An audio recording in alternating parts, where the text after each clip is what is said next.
சாமி.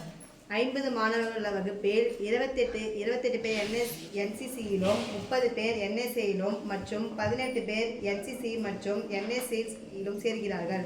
ஒரு மாணவர் சமவாய்ப்பு முறையில் தேர்ந்தெடுக்கப்படுகிறார். அவர் ஃபர்ஸ்ட் ஒன் NCCயில் இருந்து ஆனால் NSAயில் இல்லாமல், செகண்ட் ஒன் NSAயில் இருந்து ஆனால் NCCயில் இல்லாமல், தேர்ட் ஒன் ஒன்றே ஒன்று மட்டும் சார்ந்து இருப்பதற்கான நிகழ்தகவை காண்க. சேர்ந்து இருப்பதற்கான நிகழ்தகவை காண்க. என்ன கேக்குறாங்க? நிகழ்தகவே. அப்ப நிகழ்தகவு வந்துட்டா என்ன நடக்கும்? நமக்கு கூறுகள் இருக்கணுமா? சரிமா. அப்ப கூறுகள் என்னது? மொத்தம் எத்தனை பேர் இருக்காங்க? 50. அப்ப n of s equal to 50. NCC என்னன்னா எடுத்துக்கிறேன், பெரிய எழுத்தா இருக்கனால NCC ஏன்னு எடுத்துக்கிறேன்,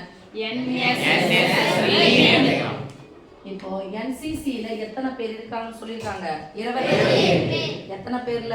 50 பேர். 27.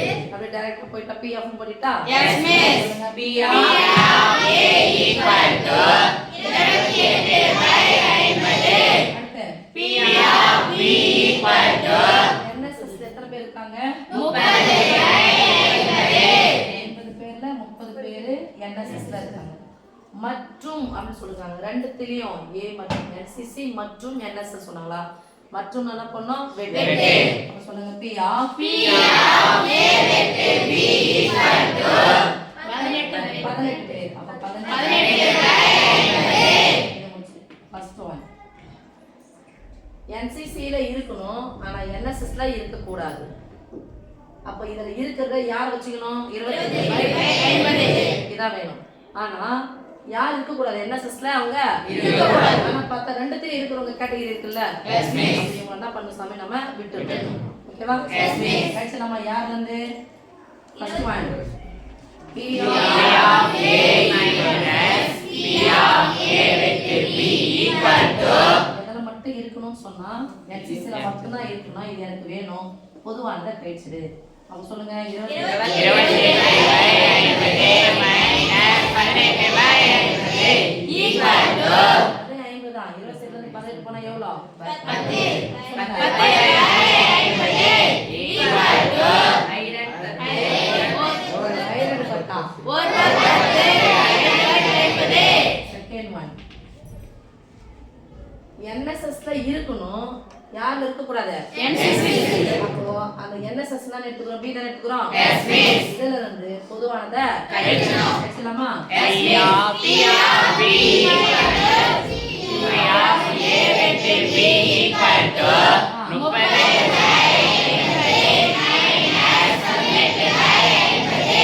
equal to விண்ணயம் தான். நடுவுல பிளஸ் மைனஸ் பண்ண பகுதியை பார்க்கணும். ஒரே மாதிரி இருக்கு. எத்தனை முறை 50 வந்தாலும் ஒரே மாதிரி தான். அவ்வளவுதான். 50 50 30 ல இருந்து 10 போச்சுனா 20 20 ல இருந்து 12 equal to 12 பண்ணா எஸ் மிஸ் 25 பாதி பிடிச்சா. ஓகே தேர்ட் ஒன் ஏதாவது ஒன்றே ஒன்றில் இருப்பதற்கான நிகழ்தகவு. ஒண்ணுல மட்டும் சேர்ந்து இருக்கும்னா ஒன்னு A மட்டும், இன்னொன்னு B மட்டும். இதால A மட்டும், எஸ் மிஸ். இது மட்டும் NCC மட்டும், இது NSS மட்டும். அப்ப ரெண்டு என்ன பண்ணி போறோம்? கூட்டிக்க போறோம். கூட்டுங்க பார்க்கலாம். 1/5 வேணா இத போடுங்க. 10/50 plus 12/50 equal to 22/50 equal to 11/25. Yes miss. என்ன பிளஸ் 4 மார்க். இது எல்லாத்தையும் சேர்த்தாதான் 1 மார்க். Okay yes miss.